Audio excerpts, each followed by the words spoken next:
কিয়ামতের কঠিন ময়দান যেদিন কায়েম হবে, এই জমিন যেদিন তামা হয়ে যাবে, মাটি থাকবে না, এই পৃথিবীতে হবে হাসরের মাঠ।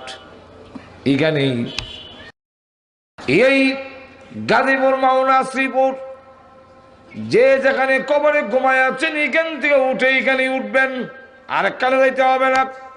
ট্রাক দিয়ে আপনাদের আরেকখানে সাপ্লাই দেওয়া হবে না। এই পৃথিবী হবে হাসরের মাঠ। বলতে পারেন হুজুর, লোকজন কিভাবে জায়গা হবে? আটলান্টিক মহাসাগর সহ সব যখন ভরাট করে ফেলবে, সব পাহাড় যখন লেভেল করে ফেলবে, এই পৃথিবী একবারে ছোট হবে না, অনেক বিশাল।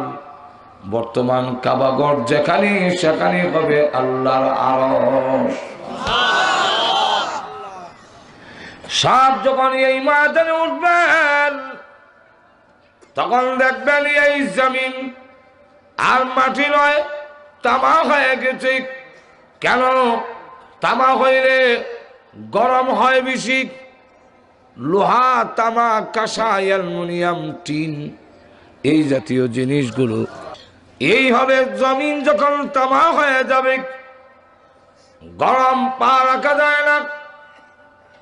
সূর্যরা, যেই সূর্য পৃথিবী থেকে বিজ্ঞানীরা বলেন 9,30,00,000 মাইল দূরে, আল্লাহর রাসূল বলেন এই সূর্যটা লাকাদ মান্নাল্লাহু আলাল মুমিনিনা ইয বাআসা ফীহিম রাসূলা, নিশ্চয় নিশ্চয় তোমাদের উপরে, মুমিনদের উপরে ইহসান, অনুগ্রহ করেছেন যখন তাদের মধ্য থেকে একজনকে রাসূল প্রেরণ করেছেন। রাসূলাম মিনহুম আই মিনাল মুমিনিন। তো এইখান থেকে আমরা প্রথমে জানতে পারলাম, যত নবী রাসূল আল্লাহ পৃথিবীতে পাঠিয়েছেন, সকল নবী রাসূল মানুষের মাঝখান থেকে পাঠিয়েছেন। আর এটাই হলো আহলে সুন্নাত ওয়াল জামাতের আকীদা, বিশ্বাস যে নবীরা মানুষ ছিলেন। নবীরা মানুষ ছিলেন না এই বিশ্বাস যে করবে না, সে আহলে সুন্নাত ওয়াল জামাতের আকীদার ভিতরে থাকবে না, সে বাতিল, সে ভণ্ড। এখন প্রশ্ন হইতে পারে, মানুষ কইলে তো আপনি দাম কমাইয়া দিলেন, মর্যাদা কমাই দিলেন না? যে বলে মানুষ কইলে দাম কমে, এক বুজুর্গ বলছিলেন, আমার মুখে এই কথা শোভা হয় না। এক বুজুর্গ বলছিলেন, যে বলে মানুষ কইলে দাম কমে, আসলে সে নিজে মানুষ হইছে না। আর মানুষ কাকে বলে সে চিনে না। আমার কথা বুঝেন কিনা আল্লাহ জানে। ঠিক আছে, হ্যাঁ না পেয়ে সে নিজেও মানুষ হইছে না, আর মানুষ কাকে বলে সে চিনে না। এই কারণে বলে মানুষ কইলে দাম কমে। মহান আল্লাহ পাক বলতেছেন, মানুষকে আল্লাহ সম্মানিত করেছেন। এখন যদি কেউ বলে মানুষ কইলে দাম কমে যায়, আল্লাহ বলতেছেন বানানেওয়ালা, তিনি বলতেছেন মানুষের ইজ্জত সম্মান বেশি। তাহলে যে বলবে মানুষ কইলে দাম কমে, তাহলে তারে কি বলবেন? আল্লাহ নিজে বলতেছেন, ওয়ালাকাদ কাররামনা বনি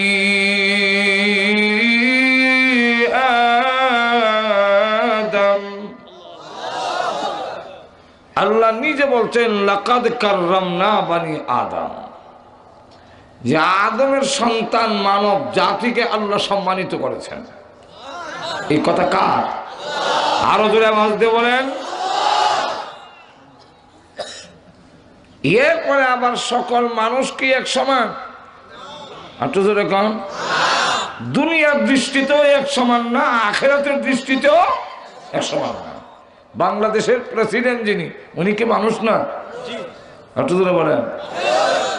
আর জুতার যে কালি দেয়, হে মানুষ না? প্রেসিডেন্টের হাত দুইটা, জুতার যে কালি দেয় হে হাত দুইটা, হের আঙ্গুল 20টা, প্রেসিডেন্টের আঙ্গুলও 20টা, ওই 50টা না। যেরকম ঠিক না? তার যেমন চোখ দুইটা, প্রেসিডেন্টের চোখ দুইটা।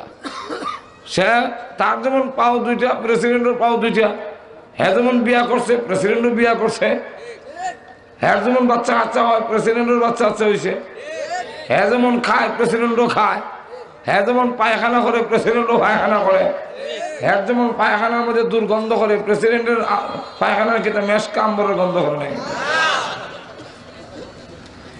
কিন্তু পৃথিবীর কোন মানুষ কি কথা বলবে যে প্রেসিডেন্ট আর সামান মুসি এক সমান? আর তো দুনিয়ার দৃষ্টিতেও সকল মানুষ এক সমান না, আখিরাতের দৃষ্টিতেও সব মানুষ এক সমান সম্মান নয়। রসুলও মানুষ, আমরাও মানুষ, কিন্তু পার্থক্য আছে। জাতিতে পাথর, রেল লাইনের কিনারও পাথর বসায় না, রেল লাইনের কিনারও পাথর দেয় না, দেখছেন না? এরা তো জাতিতে পাথর। আর কাবাগরের কোনার মধ্যে একটা পাথর আছে, পাথর নেই রে, এটার নাম কি? আসওয়াদ পাথর বা হাজের আসওয়াদ।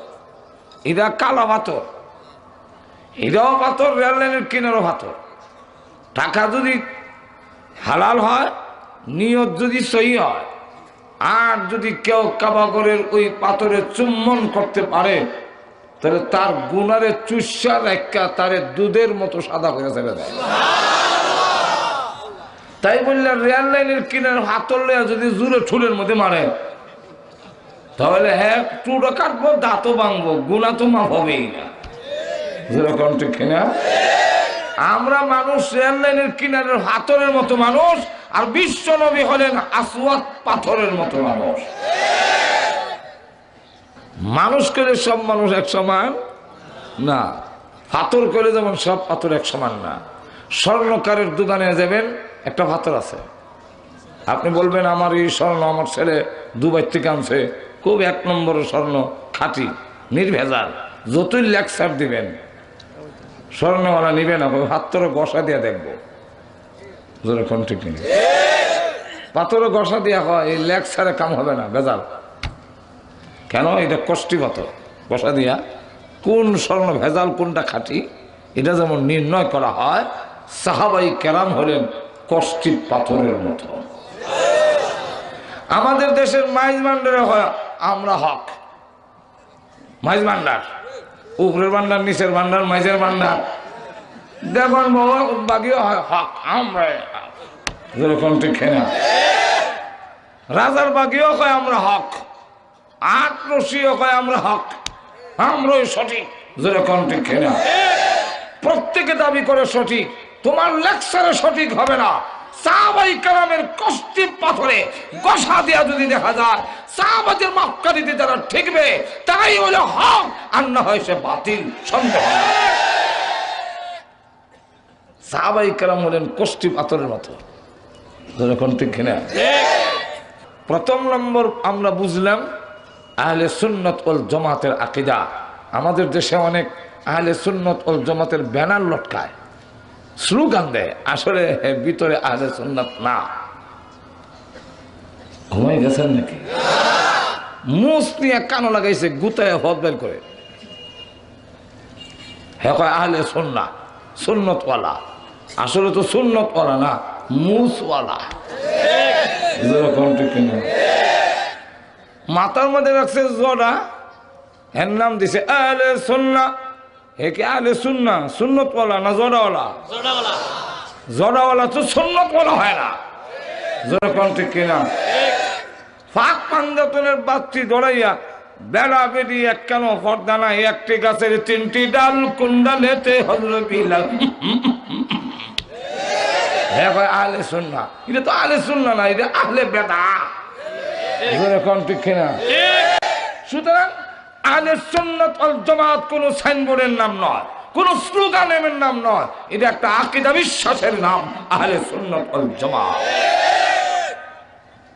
রাসূলের সুন্নতকে মানতে হবে, সাহাবায়ে কেরামের জামাতকে মানতে হবে। আর তো জোরে কান যাক। এরপরের কথাটা হইল, মানুষ বানায় আল্লাহ পাঠাইলেন কেন? মানুষের হেদায়েতের জন্য মানুষ নবী উপযুক্ত। আর তো জোরে কর। নাইলে আপনি আমার দুঃখ দুর্দশা বুঝবেন না নবী। যেরকম ঠিক না? যেমন উদাহরণ, আপনি মসজিদে আসছেন নামাজ পড়বেন, আইসা দেখেন মসজিদের মুয়াজ্জিনে কাটকামুদি চড়া শুরু করে দিছে, পেশাবেও আপনার এমন ধরা ধরছে, টনটনি শুরু হয়েছে। এখন কি আপনি মসজিদে যাবেন না পেশাবে যাবেন? পেশাবে যাবেন। নবী যদি আমরা জাতি না হইতো ছড়াইয়া দাঁত ছড়াই দিত, কই যাস বলে পেশাব। পেশাব কি বুঝলে এটা বড় কষ্ট, টনটনি আন বুঝে। টনটনি কি বুঝে না তো? টনটনি এখন ঠিক না যা বসে পেশাব নিয়ে মসজিদে গিয়ে হারুন লাগতো। কি আর নামাজ পড়বেন খালি খালি চিবাইয়া কোনো নামে এমন কিছু উঠে দিতে পারে, যেরকম ঠিক না?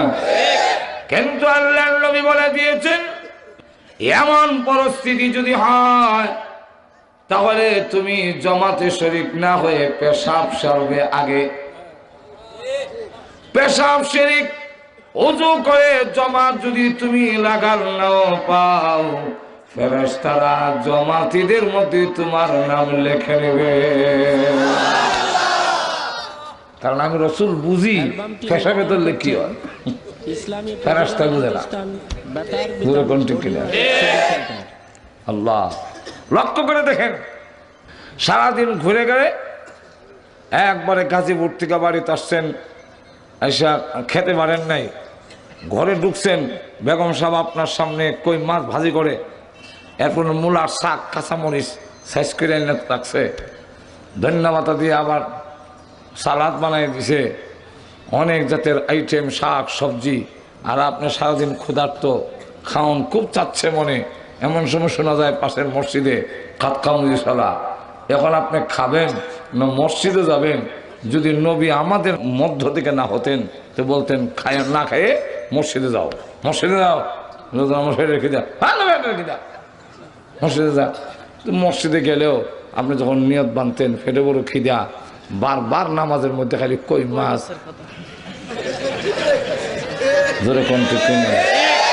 এই জন্য আল্লাহর নবী বলেন, তিরমিজির হাদিস, আল্লাহর রাসূল বলেন নামাজকে খাওন বানায়ও না, খাওন ডারে নামাজ বানাও। আর তো জোরে বলেন নামাজকে খাওন বানায়ও না। আলহামদুলিল্লাহ রাব্বিল আলামিন, যে কই মাছটা থুয়েছি। আর রহমানির রহিম মুলার সাকো আছে। তখন দেখা যাবে আপনার যদি ভিতরটারে কম্পিউটার দিয়ে আমার এসে করা হয় তাহলে দেখা যাবে আলহামদুল ভাগে ভাগে কই মাছ, আলহামদুল ভাগে ভাগে কাঁচামরিচ, আলহামদুল ভাগে ভাগে সালাদ, যেরকম ঠিক না? আর ইমাম সাহেব যদি ইন্না আতায় না পড়ে আপনার কাছে মনে হবে যে সূরা বাকারা শুরু করে দিছে। সারাটা নামাজ খাওন খাওন হয়ে যাবে, যেরকম ঠিক না? তাই আল্লাহর রাসূল বলেন নামাজকে খাওয়ান বানায়ও না, খাওয়ানটারে নামাজ বানাও। আপনি বলবেন এই দাঁত তাড়াতাড়ি সাবাইয়া দেয়, জিহ্বার তাড়াতাড়ি গিল, জমাত চলে যাচ্ছে, আর জমাত চলে যাচ্ছে। এই বারবার খাওয়ানোর ফাঁকে ফাঁকে নামাজ জমাতের কথা যে বলবেন, খাইয়া যদি জমাত লাগান নাও পান, জমাতে যারা ছিল আপনার নামও জমাতের মধ্যে লেখা হবে। বুঝছেন?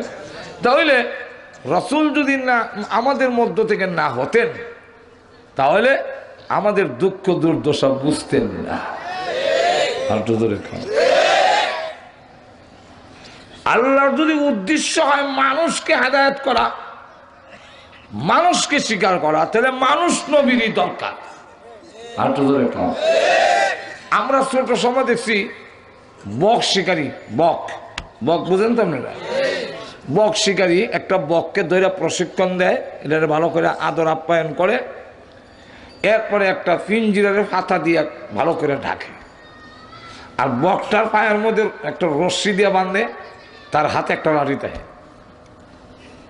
এখন বক ধরতে গেলে আর একটা বকের দরকার, কাউয়া দিয়ে বক ধরা যাবে না। বক ধরতে গেলে যেমন বকের দরকার, কুড়া শিকারীরা কুড়া ধরতে গেলে যেমন একটা কুড়ার দরকার, ঠিক তেমনি হবে মানুষকে যদি হেদায়েত করতে হয় মানুষ নবীর দরকার। জিন্নাত নবী দিয়ে হবে না, ফেরেশতা নবী দিয়ে হবে না। এই কারণে ঘোড়া শিকারী একটা পিঞ্জিরার ভিতরে কে লুকায়, আর বকটারে রশ্মি দিয়া লাঠির সঙ্গে বেঁধে লাঠিটা দিয়া লুকায় থেকে বকটারে নাড়ায়, সে লুকাইল। আল্লাহ বলেন আনা কুনতু কানজান মাখফিয়া, আমি হলাম গুপ্তধন, মুহাম্মদ সাল্লাল্লাহু আলাইহি ওয়াসাল্লামের মাধ্যমে তোমরা ধরতে চাই। যখন চাইলাম আমি বিকাশিত হই তো ফাখালাকতুল খালকা, আমি মুহাম্মদ সাল্লাল্লাহু আলাইহি ওয়াসাল্লামকে সৃষ্টি করছি যার মাধ্যমে তোমরা ধরব। আর তো জোরে কন্যা। এখন লক্ষ্য করেন, উদাহরণটা বুঝলেই বুঝতে সুবিধা। বক শিকারীর হাতে যে বক আর উড়ন্ত বক, দুইটা জাতিতে বক হইল, কিন্তু একটু বেশ কম আছে। কি বেশ কম? যেটা মালিকের কাছে, এটা হইল মালিকের প্রশিক্ষণ প্রাপ্ত, আর উড়ন্ত বক গুলো মালিকের প্রশিক্ষণ প্রাপ্ত নয়, জঙ্গলি বক। আর তো ধরে কম, নবীরা বললেন আল্লাহর প্রশিক্ষণ প্রাপ্ত, আর তো ধরে কম। আর আমরা হইলাম জঙ্গলি মানুষ। প্রশিক্ষণ প্রাপ্ত বকটা যদিও মালিক যে জাতি, এই জাতের মধ্যে না, কিন্তু মালিকের সাথে বিচ্ছিন্ন নয়। আর তো ধরে কম, রশি দিয়া লাঠির সাথে বান্দা, লাঠি দিয়া নাড়ায়, যুগসূত্র আছে রশির, ধরে কোন ঠিক কিনা? উড়ন্ত বকের সাথে মালিকের কোনো সম্পর্ক নাই। ঠিক নবীরা যদিও আমাদের জাতি মানুষ, কিন্তু আল্লাহর সাথে সম্পর্ক বিচ্ছিন্ন নয়। ওহির রশি বান্দা, ওহির দূর বান্দা, ওহি দিয়ে নাড়ায়, ঠিক কিনা? আর আমাদের সাথে আল্লাহর ডাইরেক্ট কোনো সম্পর্ক নাই, সম্পূর্ণ বিচ্ছিন্ন। বক লড়াইলে একটা বক কয়, আরে আমার জাতি ভাই উড়াল দিতেছে, চল যাই। কাছে আইলেই চঙ্গল দিয়ে ধরে, এমনি সে ছুটতে চায়, নখ দিয়ে আঘাত করে, টুট দিয়ে আঘাত করে, তখন দেখা যায় রক্তাক্ত হয়। কিন্তু এরপরও প্রশিক্ষণপ্রাপ্ত বকটা ক্যাক ক্যাক করে শব্দ করে তা মালিকরে বুঝায় রক্তাক্ত করে ফেলেছে, কিন্তু এরপরও ছাড়তেছি না, আপনার কাছে না হোসাইয়া ছাড়তাম না, হাত বানাইয়া ধরেন। ঠিক তেমনি হবে নবীরা যখন আমাদের জঙ্গলি মানুষের সামনে এসে দাওয়াতের কাজ তুলে ধরেছেন, এই জঙ্গলি মানুষেরা নবীদেরকেও পাথর মেরে রক্তাক্ত করেছে, কিন্তু নবীরাও পরিষ্কার জানাইয়া দিয়েছে, রক্তাক্ত করতে পারো, আল্লাহ সান্নিধ্যে না পৌঁছানো পর্যন্ত দাওয়াতের কাজ বন্ধ হবে না। তাহলে এখন আসুন, আল্লাহ রাব্বুল আলামিন এই কারণে বলতেছেন, তোমাদের মাঝখান থেকে একজন নবী আমি পাঠাইয়া মুমিনদের উপরে অনুগ্রহ করেছি। মুমিনদের উপরে অনুগ্রহ করছেন, কিন্তু এই কথার দ্বারা আর একটা আয়াতের সাথে সাংঘর্ষিক হয়, তারও লেগে দ্বারা। এই আয়াত কি? আল্লাহ কোরআনে বলে, ওয়ামা আরসালনাকা ইল্লা রাহমাতাল লিল আলামিন।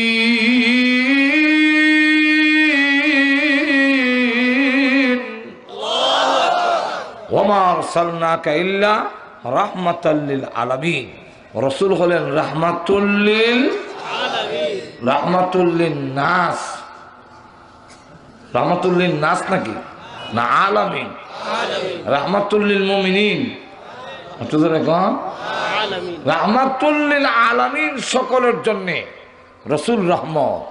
এই আয়াতের মধ্যে আল্লাহ বলেন মুমিনদের উপরে ইহসান করছেন, আর আরেক আয়াতে তো বোঝা যায় সকলের জন্যই নবী রহমত, সকলের জন্য তুই আল্লাহর দয়া, সকলের জন্য তুই আল্লাহ ইহসান, গোটা মানব জাতির জন্যে, সকল মাখলুকাতের জন্যে। তাহলে এই আয়াতে শুধু মুমিনকে বললেন কেন? বলবো এই কেনর জবাব দেব? দিতে গেলে আগে এক্সাম্পল, উদাহরণ বুঝতে হবে। দেব উদাহরণ। আসমান থেকে যে বৃষ্টি পড়ে, এই বৃষ্টিকেও কোরআনের রহমত বলছে। একটু দেখুন, কোরআনের এক আয়াতে আছে বাইনা ইয়াদাই রাহমা, তোমরা সামনে রহমত আসতেছে। যখন নাকি বাতাস আসে, এই ঠান্ডা বাতাস আইলে আমরা দেখবেন এই বৃষ্টি বলি কেমন এই ঠান্ডা বাতাস লাগতেছে, আর তো ধরে কর না। আর বৃষ্টি না দেখলো আমরা এখানে মনে হয় আগে বৃষ্টি হয়ে গেছে, বলে কেমনি বললেন, বলে বাতাসটা ঠান্ডা লাগে। আর তো ধরে কন। আল্লাহ কোরআনে বলেন যে বাতাসে আয়া সংবাদ দেওয়া যায় পিছে রহমত আইতাছে। রহমত, রহমত মানে বৃষ্টি।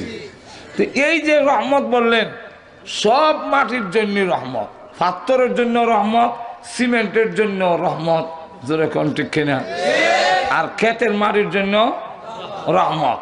কিন্তু পাথরের উপরে বৃষ্টি হইলে পরে কোনো উপকার হয় কি না? সাফ হয় না, পরিষ্কার হয়, উপকার হয়েছে না? না করলেন যে কোনো উপকার হয় না। পাথরের আগে যা ময়লা ছিল, ধুলাবালু ছিল, বৃষ্টি হওয়ার কারণে এই পাথর পরিষ্কার হইল, তাহলে অস্থায়ী সাময়িক কিছু উপকার হয়েছে কি হয়েছে না? স্থায়ী উপকার হয়েছে না। কেন? পাথরে বৃষ্টিকে গিলে না। আমার কথা আপনারা বুঝেন না? অসুবিধা হয় তাহলে এইবার হ্যাঁ না কন, পাথরে বৃষ্টি গ্রহণ করে গিলে, এই গ্রহণ না করার কারণে পাথরের স্থায়ী কোনো উপকার হয় নাই, কিন্তু হালকা কিছু উপকার হয়েছে, পরিষ্কার হয়েছে। জোরে কোন ঠিক কিনা? ঠিক তেমনি হবে রসুল আবু জাহেলের জন্য রহমত, আব্দুল্লাহ ইবনে উবাই ইবনে সলুলের জন্য রহমত, আবু বকর, উমর, উসমান, আলী, তালহা, জুবায়ের, তাদের জন্য রহমত। কিন্তু আবু জাহেল হইল পাথরের মতো। উতবা, সাইবা, ওয়ালিদ ইবনে মুগিরা, বারাক ওবামা, বুশ, বিলাই ক্লিনটন, টনি ব্লেয়ার, এরা হইল পাথর। রসুলের দ্বারা এরাও উপকৃত, কিন্তু অস্থায়ী। সারা পৃথিবীর বেঈমান কাফেরদেরকে আল্লাহ রাব্বুল আলামিন খাওয়াচ্ছেন, খাওয়ার বন্ধ করেন না। এর কারণ হইল মূলে বিশ্বনবী। বিশ্বনবী যদি দুনিয়াতে না আসতেন, আমরা ইমানের মতো দৌলত পেতাম না। ইমান আমরা পেয়েছি বিশ্বনবীর মাধ্যমে। এই বিশ্বনবীর মাধ্যমে ইমান পাইলাম। আর ইমানদারের ইমান যতদিন থাকবে ততদিন পর্যন্ত আল্লাহ আসমান আর জমিন ভাঙবে না। তাহলে বেঈমান কাফেরারে আল্লাহ খাওয়াইতেছেন, মূলে গিয়ে দেখা যায় বিশ্বনবী। বিয়া বাড়িতে যা কিছু আয়োজন করা হয় উসিলা কেনা, কার সম্মানে? আর একটু জোরে বলেন। কিন্তু বরযাত্রীরা খাওয়ায় না, আত্মীয় স্বজন, আশেপাশের লোক, বাড়ির কুত্তা বিলাই, এরাও কিছু আড্ডি উড্ডি খায়। কুত্তায় বুঝিনি কার উসিলায় খাইছে, যার উসিলায় খাইলো তাকে বের হইলে দেখবেন গালি দিতে দেরি করে না, ভাগ করে গালি মারে। জোরে কোন ঠিক কিনা? যার উসিলায় খাইছে তারই কয় ভাগ, মানে গালি দিছে। সুযোগ পাইলে আবার পায়ের গুছার মধ্যে কামড় দিয়েও ধরে। জোরে কোন ঠিক কিনা? যেমনি ভাবে কুকুর বোঝে না কার সম্মানে খেয়েছে, ঠিক তেমনি ভাবে বেঈমান কাফেররাও বুঝে না কার সম্মানে খাচ্ছে। কারণ তার স্বভাব হইল কুকুরের স্বভাব। যেই নবীর সম্মানে খায় সেই নবীকে জঙ্গিবাদ এবং সন্ত্রাসী বলে গালি দেয়। এই নবীরই কক সন্ত্রাসী, জঙ্গিবাদ, ক্রিটিসাইজ করে, ব্যঙ্গচিত্র করে। যেরকম ঠিক কিনা? অথচ নবীর উসিলাই খাইতেছে। আর তো যেরকম কেন? এরা স্বভাব কুত্তার স্বভাব। কুকুর আর এর সাথে একটা মিল আছে, বলবো? জি জি। আর তো যেরকম আর দুনিয়া জিফাতুন ওয়া তালিবুহা কিলাব। আল্লাহ রাসূল বলেন পৃথিবীটা মরা জানোয়ার। আর দুনিয়া জিফাতুন, ওয়াতালিবুহা কিলাব। আর এই মরা জানোয়ার, মৃত জানোয়ারের পিছনে যারা আল্লাহ পরকাল বুইল্লা লাগছে, এরা এদেরকে আল্লাহ রসুল বলেন কুকুর। আর হুজুরে বলেন, মুহাদ্দিসিনে কেরাম এর ব্যাখ্যায় আনছেন যে এই যে কুকুর বললেন, মরা জানোয়ার কি শুধু কুকুরই খায়, শিয়ালে খায় না? শুকুনেও তো খায়, শিয়ালে খায়, শুকুনে খায়, তো শুধু কুত্তারে হেরা বদনাম কেন? রসুল কেন বলেন না সালাপ, খালি কিলাপ? কয়েক কারণ আছে। কারণ কি? কারণটা হইল শুকুনে দিনের বেলা আসে, রাত্রে তার জায়গায় চলে যায়, বাড়ির কথা বলে না। কম লক্ষ্য করে দেখবেন, শিয়াল রাত্রের বেলায় আসে, দিনের বেলা আসে না, তার বাড়ির জায়গা চলে যায়। আর কুত্তা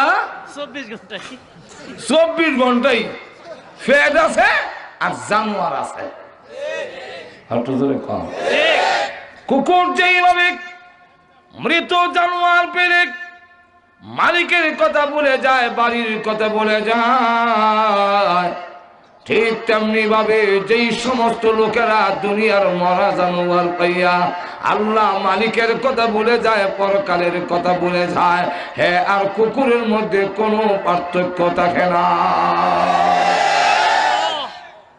যাক, দুনিয়াতে তারা কাফেররা বিশ্বনবীর দ্বারা উপকৃত হয় কিনা? এটা কি স্থায়ী না অস্থায়ী? আর তো জোরে বলে যে কাফেররা সাময়িক উপকৃত হয় বিশ্বনবীর মাধ্যমে। কি উপকারটা? যে আল্লাহ তাদেরও খাওয়াইতেছেন বিশ্বনবীর সম্মানার্থে। জোরে কোন ঠিক না?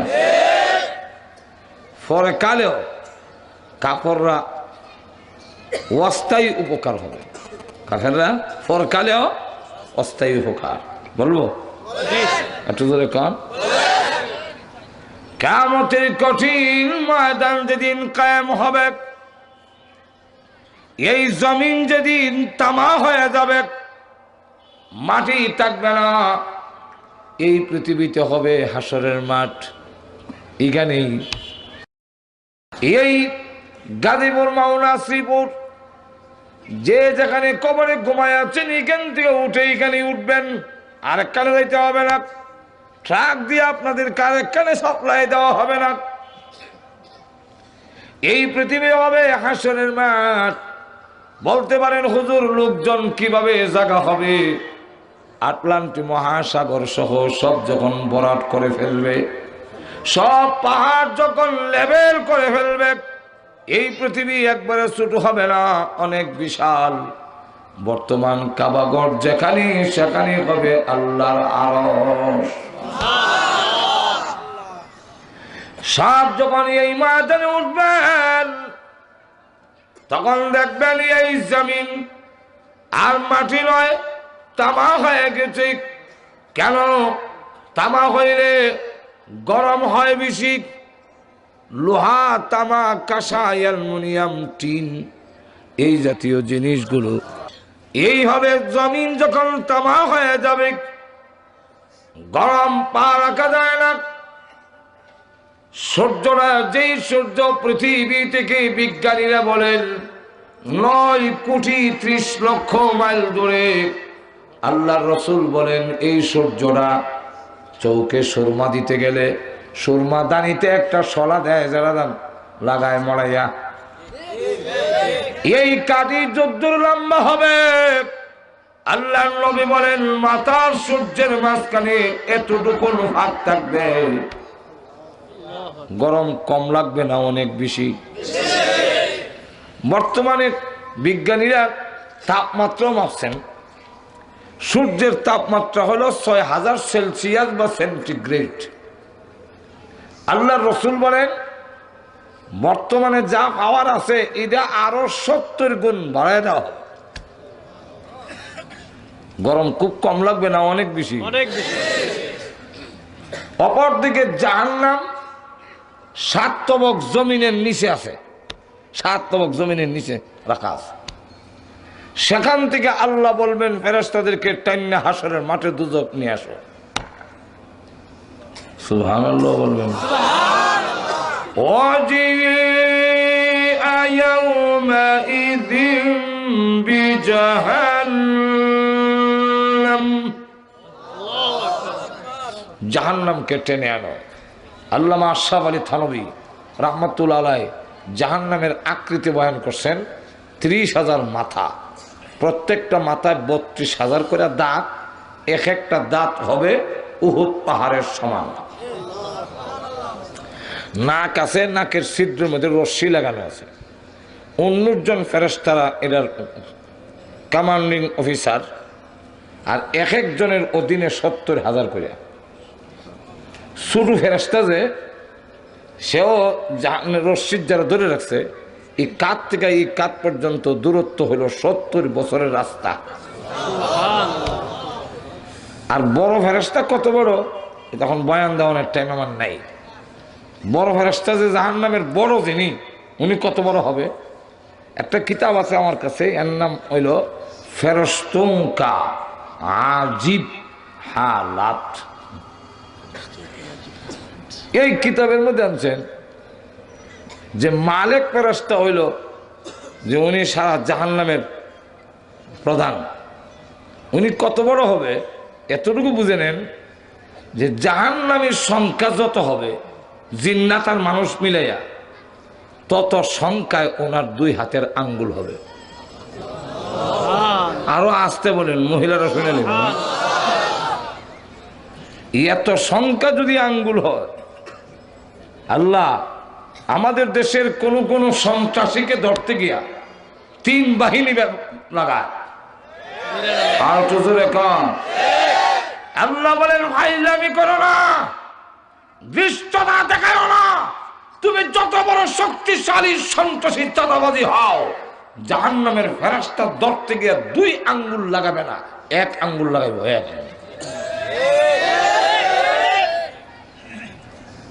এখন এইভাবে দইরা জাহান্নামের দিকে যখন ঢিল মারবে,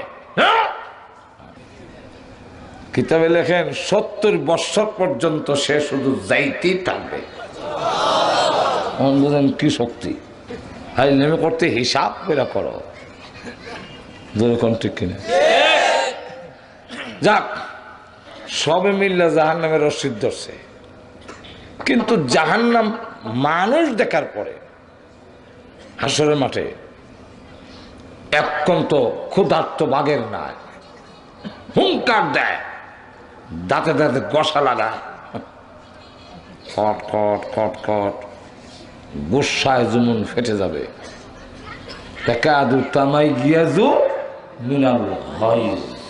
ফেরেশতারা ধরে আটকায়, কিন্তু আটকাইলে কি হবে? আমাদের দেশে যারা বড় সার হলে, সার বোঝেন তো, সার, হ্যাঁ, এই সার এমনি মালিকের রশিদ ধরে রাখলে দেখবেন হ্যাঁ যখন দৌড় দেয় মালিক এমনি রশিদ ধরে রাখে, মালিক অটোমেটিক যায়। ঠিক না? জাহান্নাম যখন টান দেয়, 19 জন এক একজনের অধীনে 70,000 করে, সব অটোমেটিক যায়। প্রভু তুমি না বলেছিলে মানুষ আমার খাবার, লক্ষ লক্ষ বছর ধরে আমি ক্ষুধার্ত, খাবারের অভাব নাই গো, বলো না রশিদা ছেড়ে দিতে, সবগুলো খাওয়ান খেয়ে ফেলি। আল্লামা মুফতি শফি সাহেব রাহমাতুল্লাহ আলাইহি তাফসীরে মারিফুল কোরআনে এই আয়াতের ব্যাখ্যায় আনছেন, হঠাৎ করে ফেরেশতাদের হাত থেকে রশিদা ছুটে যাবে, তখন সে খাওয়া করছে জাহান্নামের দিকে। আর যতগুলো নদ নদীর রেখা ছিল, সমস্ত রেখা দিয়ে এক একটা জিহ্বা বেরিয়েছে গ্রাস করার জন্য। এই অবস্থায় ফেরেশতারা বারবার চেষ্টা করতেছে রশিটা ধরার জন্য, কিন্তু লাগাল হয় না, হেজেতেছে পাগলের মতো। এই অবস্থা দেখা নবীরা তখন বলবে উম্মতের দরকার নাই, আমার আছে। ওলি গাউস কুতুবরা বলবে আল্লাহ মুরিদ লাগতো না, আমারে বাঁচাও। ভণ্ডরা বলবে আল্লাহ আমি ফির আসতাম না, আমি একটা ভাব ধরছিলাম দুনিয়াটা খাওয়ার জন্য, আমি ফির না। মা বাবা সব আতঙ্কিত। আল্লাহ হুঙ্কার দেয়, ফেরেশতারা জিবরাইল, ইসরাফিল, মিকাইল সব লাইনে দাঁড়াও, আমি আল্লাহর অনুমতি ছাড়া কথা বলবো না।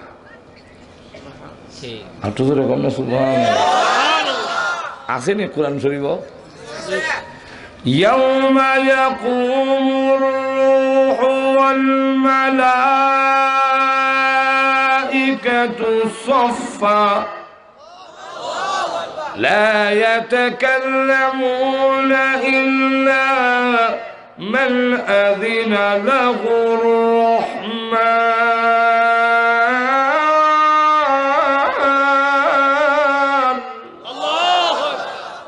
আল্লাহ বলবেন আমার অনুমতি ছাড়া, রহমানের অনুমতি ছাড়া কোনো কথা।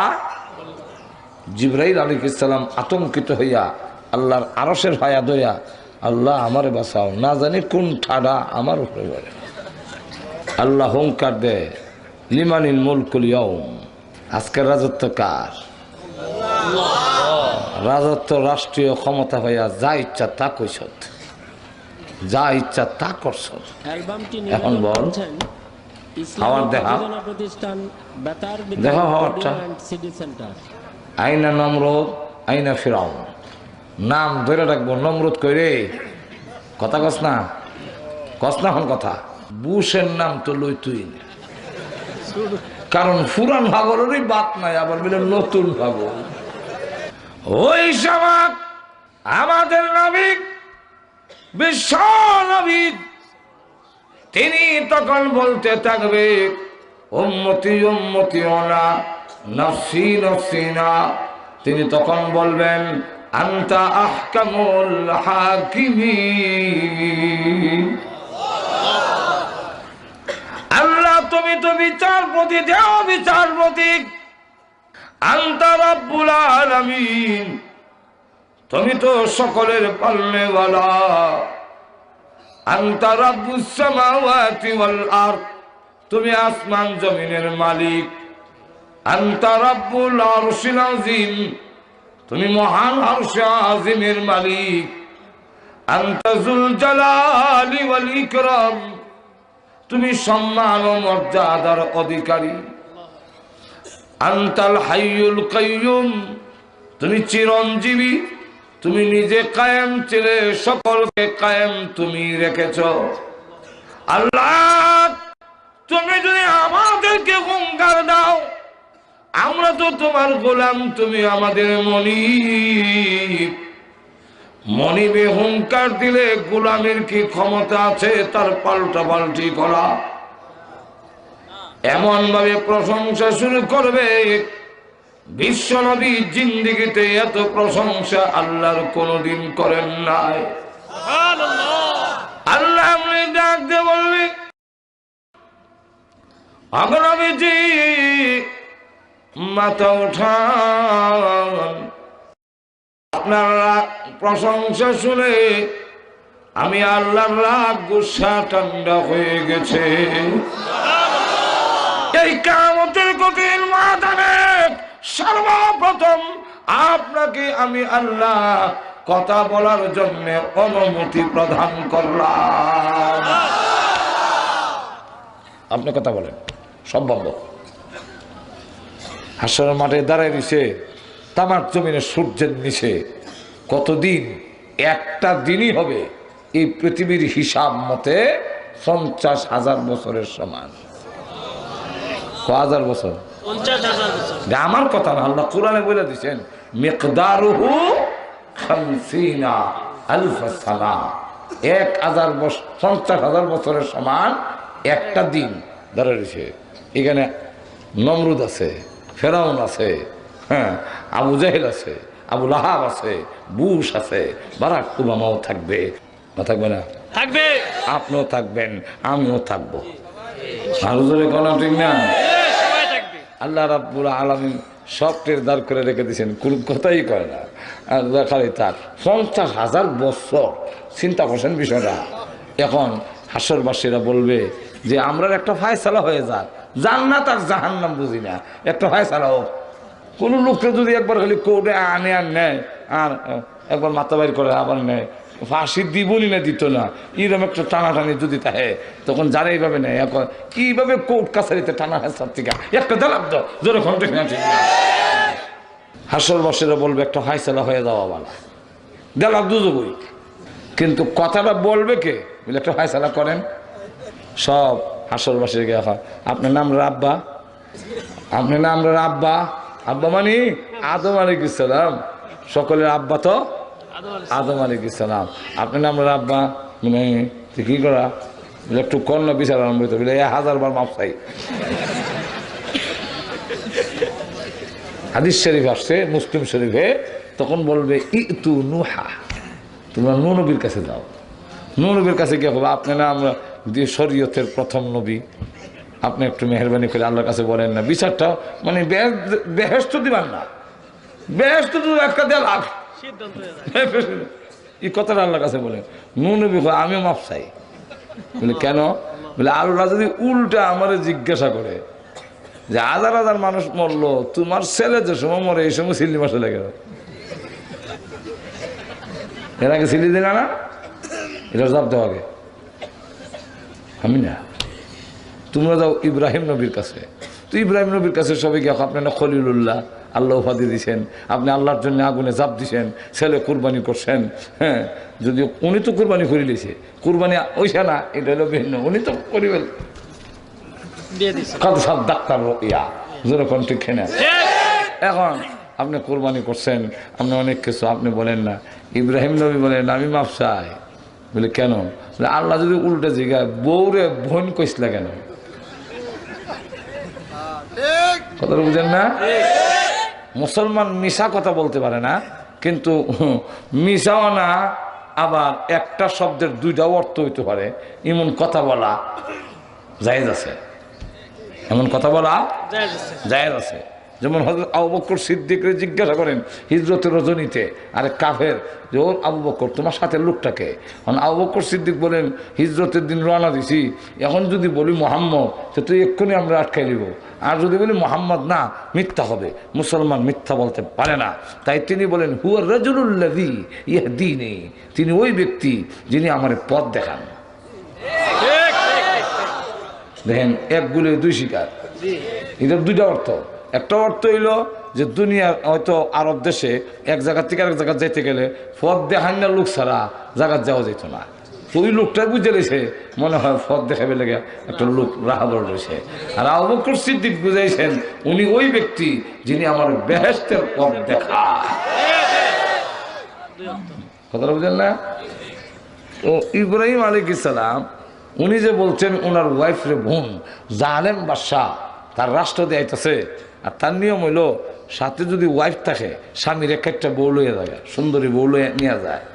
এখন উনি যদি কয় আমি ওনার স্বামী, তো একটা বউ লই দিব, এর লেগে তিনি বললেন উনি আমার বোন।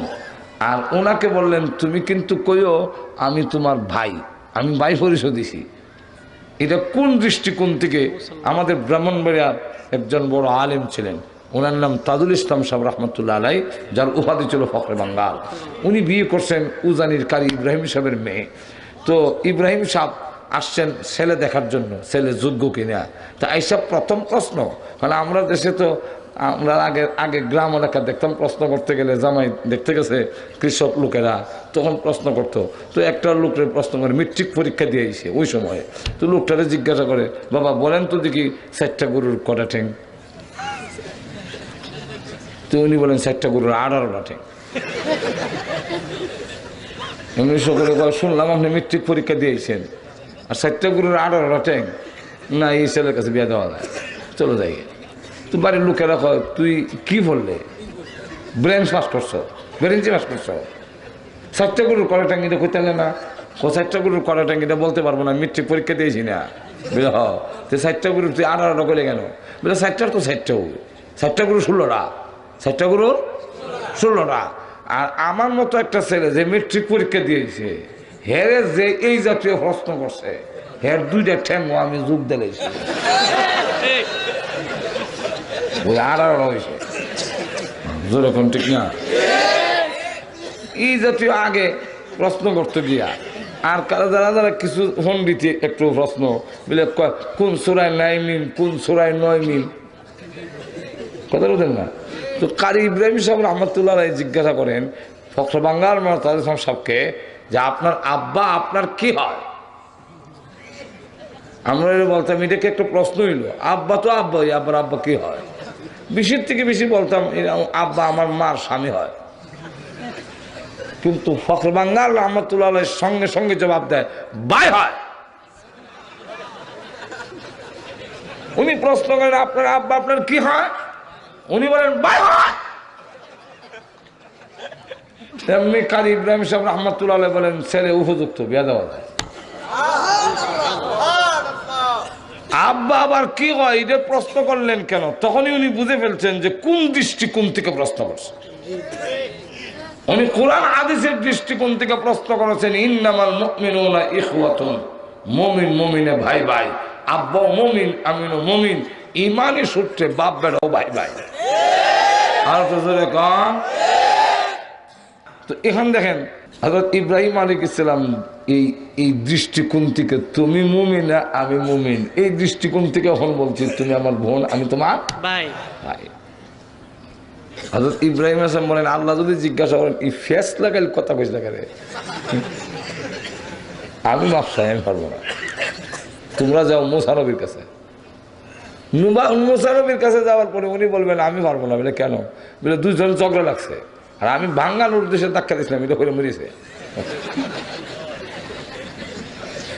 আল্লাহ যদি জিজ্ঞাসা করেন যে একটা লোকটা ধাক্কা দিয়ে এটার জবাব আগে দেওয়া যাও আমার উম্মত লাগতো না আমার জান বাসায় তোমরা যাও ঈসা নবীর কাছে ঈসা নবীর কাছে আসার পরে উনি বলবেন আমিও পারবো না বলে কেন বলে আল্লাহ যদি আমার উল্টা জিজ্ঞাসা করেন তুমি সুপারিশ করবো পরে আগে বলো তোমার উম্মতেরা তোমাকে আমার ছেলে বানাইছিল কেন আমার তো কোনো ছেলে নাই তুমি কি আমার ছেলে বললেন না তো এটার জবাব আমাকে দেওয়া যাও ফুট বানাইছিল কেন লেগে এখন ঠিক তা আমি আটকা পড়ে যাই আমি পারবো না তবে তোমাদের কয়ে দেই তোমরা যাও বিশ্ব নবীর কাছে বিশ্ব নবীর কাছে আসার পরে বিশ্ব নবী বলবেন তোমরা সঠিক জায়গায় এসেছো এই অধিকার একমাত্র আল্লাহ আমাকে দিয়েছেন বিশ্ব নবী রাহমাতুল লিল আলামিন তখন শুরু করবেন প্রভু গো বিচারটা আরম্ভ করেন আল্লাহ বিচার আরম্ভ না করলে ভালো মন্দ কিছুই বোঝা যায় না নবীজির সুপারিশের কারণে তখন দেখা যাবে মাত্র 6 ঘন্টার ভিতরে আল্লাহ সকলের হিসাব কিতাবের খাতা সমঝাইয়া দিবে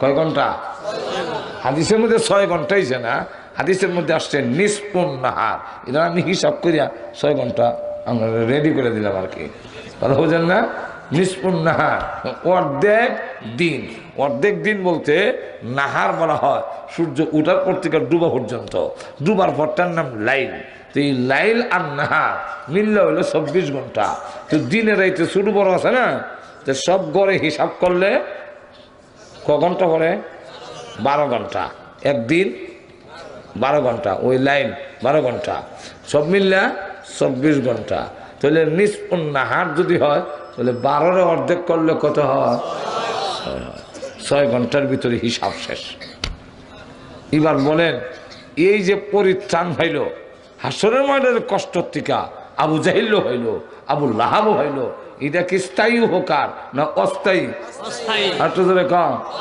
এই অস্থায়ী লাভবান কিয়ামতের কঠিন ময়দানে আবু জাহিল হয়েছে নি কম নবী সুপারিশে বিছানান বইছে না এই ফায়দাটা তো হয়েছে পরে তো হয়েছে না ঠিক না এই জন্যে বৃষ্টি হইলে আসমান থেকে পাথরের যেমন অস্থায়ী উপকার হয় স্থায়ী উপকার হয় না এই কাফেররা হইলো পাথরের মতো আসমান থেকে যখন বৃষ্টি পড়ে সিমেন্ট যদি তাকে বাইরে বৃষ্টি পড়লে শক্ত থাকে না নরম হয় প্রথমত নরম হয় এটা বুঝেন না কেন সিমেন্টের মধ্যে পানি দিলে গইলা যায় হাওড়া করে গইলা যায় কিন্তু পরে শক্ত হয়, যেরকম ঠিক কিনা? পরে হাত হয়, তাহলে আগে বালা আসছিল পরে খারাপ হয়েছে, হাত হয়ে গেছে, যেরকম ঠিক কিনা? কেন? কারণ রইল সিমেন্টে পানি গিলে কিন্তু রাখে না, ছাইরা দেয়, ভিতরে রাখে না, ছাইরা দেয়। এই কারণে আগে ছিল হাওড়ার হর হয়েছে মাত্র শক্ত হয়ে গেছে। এর দৃষ্টান্ত হলো মুনাফিকরা। আর একটু জোরে বলেন, মুনাফিকরা রাসূলকে গিলে কিন্তু ভিতরে রাখে না, উগলায় ছেড়ে দেয়। এই কারণে কাফেরের চাইতে আরো শক্ত হয়ে যায়। আর জমিনের যে মাটি পানি গিলে এবং ছাড়ে না, রাখা দেয়। এই কারণে স্থায়ী উপকার ক্ষেতের মাটির হয়। এর দৃষ্টান্তটা হইল মুমিনের। لقد من الله على المؤمنين।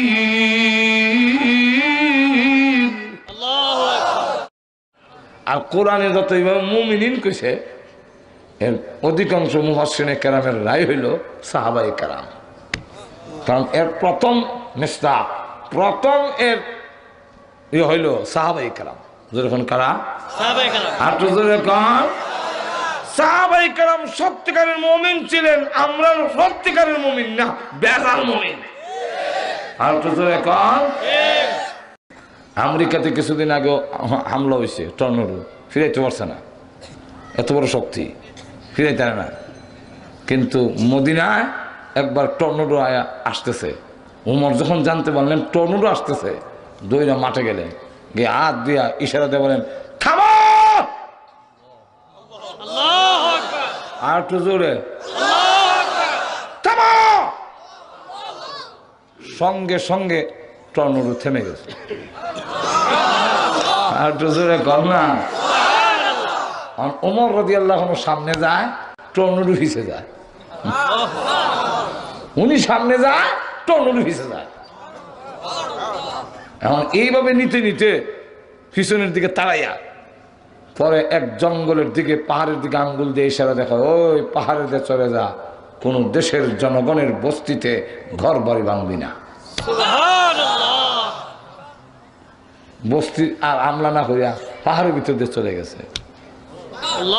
কি পরিমাণ দামি হয়েছে বুঝছেন তখন বিষয়টা? কেন? রাসূলকে তারা গ্রহণ করছেন করার মতো। রাষ্ট্রপ্রধান কিন্তু জবের রুটি জৈতুনের তেল দিয়া খায় রাষ্ট্রপ্রধান আমিরুল মুমিনিন। আচ্ছা, আপনাকে যদি জবের রুটি দেই সোয়াবিন তেল দিয়া, কটা খাইবেন? খাইতে পারবেন সোয়াবিন তেল দিয়া? আচ্ছা না, বড় করে একটা কোনো খাই নিলেন, এর বেশি খাইতে পারবেন? পেটের বুকের ছুটে হয়তো কিছু সাবাইয়া গিল্লা খানে খাই নিলেন। আমিরুল মুমিনিন জবের রুটি, গমের না জবের রুটি জৈতুনের তেল দিয়া খায়, কঙ্কাল হয়ে গেছে, উমরের হাড্ডি গোনা যায়। সকলেই কয় উমর যদি এইভাবে চলতে দেখে বেশি দিন থাকবে না, শেষ হয়ে যাবে। তো ওনাকে কে বলবে? পর্যাপ্ত পরিমাণে ঘাম পাওয়া যায়, পর্যাপ্ত পরিমাণে যখন গোস্ত পাওয়া যায়, তো জৈতুনের তেল দিয়া না খাইয়া গোস্ত দিয়া যদি খান তাহলে তো একটু ভালো হইতো। এই কথাটা বলতে তো কেউ সাহস পায় না। মিস্টার ইবলিস উমর যে পথ দেওয়া যায় এটা তো যায় না, মিস্টার ইবলিস ওই। আল্লাহ রসুল বলেন উমর তোমাকে দেখলে মিস্টার ইবলিসও ভয় পায়। এই রাস্তা দিয়ে শয়তান যায় না, উমর আইতাছে আমি নাই। কথাটা বুঝে? এই কারণে তাবিজের কিতাবে একটা তদবির দিছে, যারা ভয়াবহ স্বপন দেখে আর বেশি বেশি মানে খায় স্বপন দেখে চিনতে পারে, হ্যাঁ আগ দিয়া লেখতো উমর, বানান আইন মিম রা, এরপরে লেখতো উমর তো বহুত আছে, সব উমর না, রাদিয়াল্লাহু রা আর দোয়াত দিত, দিলে বুঝাইতো এটা ওই উমর রাদিয়াল্লাহু বুকে যদি লেখাতো হ্যাঁ আর খারাপ স্বপন দেখতো না, মিস্টার ইবলিস এর কাছে।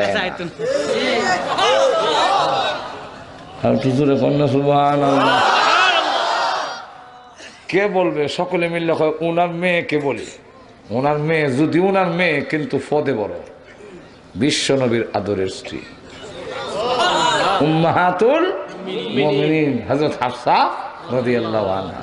ওনার কাছে যাই, ওনারে গিয়ে হটাই, তো ওনাদের সকলে কইয়া বলেছে আপনার আব্বারে গিয়ে এখন দেশে গম অভাব নাই, গোস্তের অভাব নাই, এখন খাইলে কোনো সমস্যা না, অসুবিধা কি?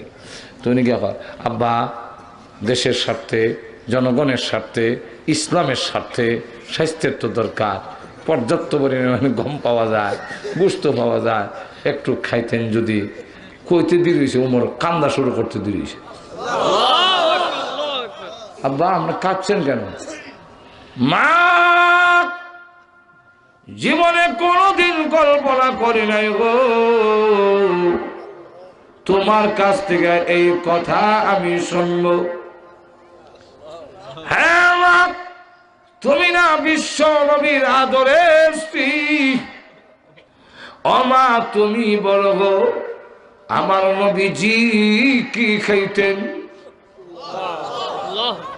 আম্মা জান হাফসা রাদিয়াল্লাহু আনহা বলেন, হ্যাঁ আব্বা আমি নিজে দেখেছি বিশ্ব নবী জবের রুটি জৈতুনের তেল দিয়ে খেতেন। হযরত ওমর বলেন, মা গো কঙ্কাল কেন? আল্লাহর কসম আমার প্রাণ যদি চলেও যায় আমি নবীর তরিকা থেকে 1 ইঞ্চিও নড়তে পারবো না। তারা নবীকে গ্রহণ করেছিলেন সঠিকভাবে, এই কারণে তারা দুনিয়া এবং আখিরাতেও দামি। রাসূল বলেন, জান্নাতের ভিতরে গেলাম, সুন্দর বালাখানা দেখে আকর্ষণ যখন হয়ে গেল, এত সুন্দর বালাখানা আমি দেখে আশ্চর্য হয়ে গেলাম, নবীকে আকর্ষণ করে ফেলেছে। বুঝতেছেন তো বিষয়টা কত আকর্ষণীয়? দামি দামি পাথর কারুকার্য। রাসূল 1 কদম 2 কদম বিল্ডিং এর দিকে যায়, ফেরেশতারা বলেন, নবী ঘরটা কার জানেন? রাসূল বলেন, কার জন্য বানাইছেন? আল্লাহ। কয়েক আরবির জন্য। রাসূল বলেন, আনা আরবি। তখন ফেরেশতারা বলেন, এক কুরাইশের জন্য। রাসূল বলেন, আনা কুরাইশি, আমিও তো কুরাইশি। ফেরেশতারা বলেন, এক যুবকের জন্য। রাসূল বলেন, আমিও তো যুবক, আমি তো বুড়ো হয়েছি না। তাহলে বলো না, নামটা বলো না, কার জন্য? কুরাইশি, আরবি, যুবক, শাবাব, এইগুলা বলো, বলো তার নাম কি? নাম জানো না? তোমাদের নাম বলে নাই আল্লাহ? বলে হ্যাঁ, আল্লাহ এলান করে দিয়েছেন জান্নাতের ভিতরে, ও জান্নাতের খাদেম খদ্দামরা, তোমরা ভালো করে স্মরণ রাখো, এই সুন্দর বালাখানা আমি তৈরি করে রেখেছি ওমর ইবনুল খাত্তাবের জন্য। অ্যালবামটি নিবেদন করছেন ইসলামী প্রযোজনা আমরা প্রতিষ্ঠান লাঞ্ছিত অপমানিত রাসূলকে ছাইরা আর তো জোরে কন্যা মুমিন রাসূলকে গ্রহণ করে দুনিয়া এবং আখিরাতে লাভবান। এই কথাটা আল্লাহ বুঝাবার জন্য বলছেন, লাকাদ মান্নাল্লাহু আলাল মুমিনিন,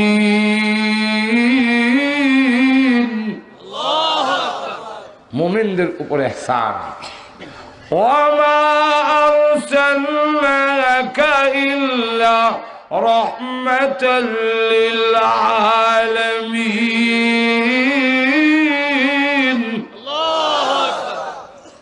রাসূল সকলের জন্য রহমত, আবু জাহলের জন্য রহমত, কিন্তু কিন্তু একটা শব্দ মাযুব আছে, লুকাইল আছে। এটা কি? বলে রাসূলের প্রতি ঈমান থাকতে হবে। এই কথাটা হলো আমার আয়াতে, লাকাদ মান্নাল্লাহু আলাল মুমিনিন। কথা বুঝছেন? যাক, এখন সেই নবীকে 4টা দায়িত্ব দিয়ে পাঠাইছেন। ধরে কোন কয়টা?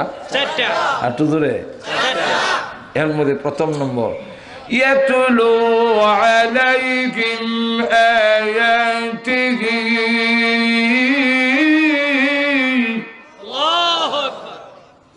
কোরআন তেলাওয়াত করেন। তেলাওয়াতকারীরাও লাভবান হবে। হাদিস আইছে জান্নাতের ভিতরে আল্লাহ বলবেন, ইউকালু লিসাহিবিল কোরআন, কোরআনওয়ালা হাফিজুল কোরআন কইছে না, সাহিবিল কুরআন, লিসাহিবিল কোরআন ইউকালা, বলা হবে, বুঝলেন না? লিসাহিবিল কোরআন, হাফিজুল কোরআন করলে না হাফিজ সাহেব আলগা করতাম সাহেবের কোরআন কোরআনওয়ালা যে জাগির দেয় হেও কোরআনওয়ালা যে টাকা দেয় হেও কোরআনওয়ালা যে এক বস্তা চাউল দেয় হেও কোরআনওয়ালা তখন আল্লাহ কোরআনওয়ালা বলবো ইকরা বলে আমি তো পড়তাম জানি না বলে ওই সময় অটোমেটিক তুমি পড়তে জানবা জবান দিয়ে বের হবে ইকরা পড়ো ওয়ার্তাকে আর চলো। তবে এখন দুনিয়ার বুনবুন্যা পড়া না, আমরা পড়া হইল হাফেজ সাহেবরাও পড়ে, আর আমরাও যে মসজিদে তারাবি হাফেজ সাহেবরা খুব বুনবুন বুনবুন পড়তে যায় বুনবুন বুনবুন তাই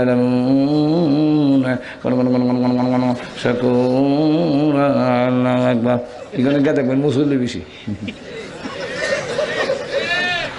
কোন ঠিক নেই ওরা তিল তার তিলের সাথে পড়ো কামা কুনতা তুরাত্তিলু ফিদ দুনিয়া, দুনিয়া যেভাবে পড়ছিল এইভাবে তোমার পড়া যেখানে শেষ হইব বাসস্থানে কেন যাও।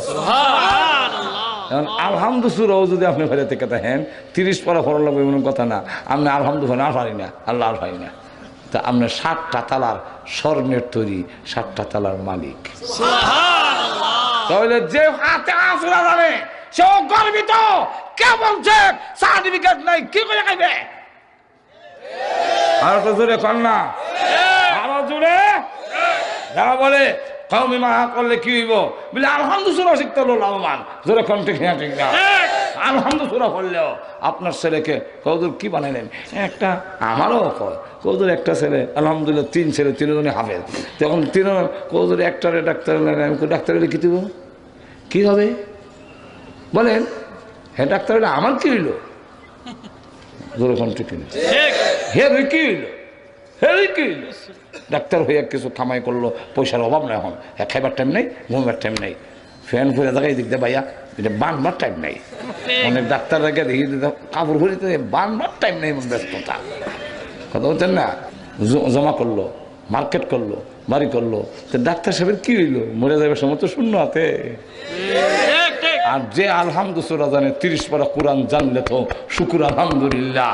সব দুনিয়ার বিল্ডিং দুনিয়ার সব ফালাইয়ে গেল, কিন্তু আখিরাতের বিল্ডিং 6666 তালার মালিক হইয়া মরতাছে। যেরকম ঠিক কিনে পড়ো আসলে والشمس وضحاها والقمر إذا تلاها করবে। আর কম্পিউটারের মতো অটোমেটিক দেখা যায় তালা খালি 4 নম্বর দৌড়ে উঠতেছে তালা। আল্লাহু আকবার। যা কোরআন তেলাওয়াত তেলাওয়াত করো, তেলাওয়াত বুঝো আর না বুঝো, বুঝলে আলহামদুলিল্লাহ, বুঝতে পারলে আলহামদুলিল্লাহ, কিন্তু বুঝো আর না বুঝো সব ঠিক আছে, অ্যাকশন ঠিক আছে। হাঁটু ধরে কেন বুঝতে পারলে আলহামদুলিল্লাহ, শুকুর আলহামদুলিল্লাহ, কিন্তু না বুঝলে তো হবে না তা না। তবে শর্ত 2টা। ধরে কোন কথা? 2টা। আমার কথা না, আল্লাহ বলছেন, বলবো الذين آتيناهم الكتاب, যাদের কিতাব দিছি তার জন্য শর্ত হইল ইয়াতুলুনাহু হাক্কা তিলাওয়াতি। 1 নম্বর শর্ত হইল তেলাওয়াতের হক আদায় করে পড়তে হবে, সহি শুদ্ধ করে পড়তে হবে। এটা ধরে কেন না, আমরা কাজ হয় না, গিয়া দেখি যা একটা পড়া এরকম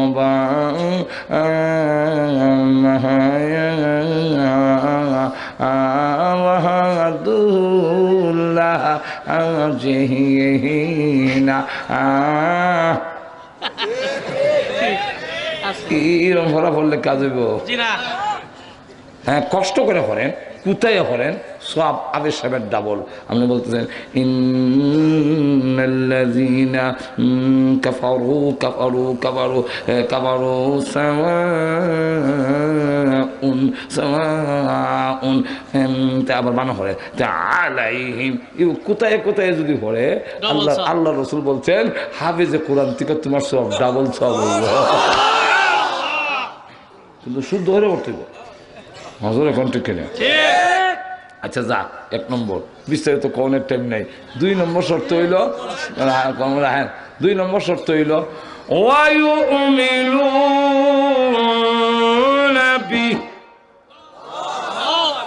আল্লাহর কালামের প্রতি তোমার ঈমান থাকতে হবে। এখন ঠিক নেই? ও হয় না, ওয়নি না হয় না, ওয়নি না হয় না, ভাই না না ভাই হয়ে খেতে হবে না, এটা হলে তোমার ভেটাটা পড়বই। ঠিক কিনা? অবশ্যই আল্লাহর কালাম ঈমান থাকতে হবে। একবার তেলাওয়াত করে বুঝে না, পরে পড়তে পারে না, কই এ মেরে মৌলা কা কালাম হায় আর সাচ হায়, সত্য। এ মেরে মৌলা কা কালাম হায় আর সাচ হায়, ফিসটা উল্টায়, এই সত্য আছে, সব সত্য। আর কান্দে মরছে পরে কবর রাখছে, যে আমরা কবর দাফন করতে গেছিল, জরুরি জিনিস কবর হয়ে আছে গা, এমন মাটি সরাইছে, এইগুলো আনতো, দেখে কবরে ফুলের বাগান, মেশকে আম্বরের বাগান। আল্লাহ তার কবরের জান্নাতের বাগান বানাই দিয়েছে। বুঝো আর না বুঝো তেলাওয়াতের সব, যারা কেউ বুঝে না বলে না বুঝলে সব নাই, এটা হলো মূর্খ পণ্ডিত। একটু ধরে কম, কোরআনের অনেক আয়াত আছে পৃথিবীর কোনো আলেমও বুঝে না। আল্লাহ কোরআনে বলছেন আলিফ লাম মিম, এর অর্থ আল্লাহ ছাড়া, কিন্তু রসুল বলছেন আলিফ লাম মিম পড়লে কমের পক্ষে 30টা সব পেবে। আর এটা স্বাভাবিক, এটা স্বাভাবিক, না বললো সব।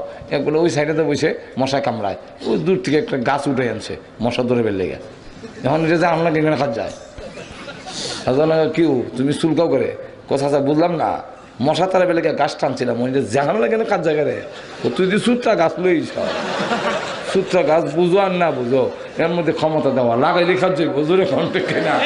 সুত্রা গাছ আল্লাহর সৃষ্টি, এটা যদি লাগাই লেখা যায়, আর কালাম তো আল্লাহর সৃষ্টি নয়, আল্লাহর সিফত, আল্লাহর অংশ, সুতরাং তুমি লাগাই দেহ কাজ যাইব, জোরে কন্টেক্ট কেনা, জোরে কন্টেক্ট কেনা। আজকে কোরআন তেলাওয়াত বন্ধ করার ষড়যন্ত্র গভীরভাবে চলছে। সেই কোরআন আমরা ধরে রাখার জন্য প্রস্তুত আসিনি, আসি না। সারা বিশ্বে আজকে কোরআন আওয়াজ উঠেছে।